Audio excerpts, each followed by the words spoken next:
Hello everyone. Today we talk about how to fix the app of SoGé. We go to settings, then we click on apps. After that you will search the app SoGé and you will click. Then you will on Forcestop. After that you will go to storage.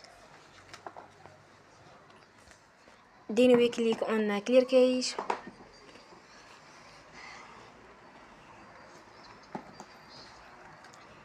In the end, you will turn your Wi-Fi and you will turn again.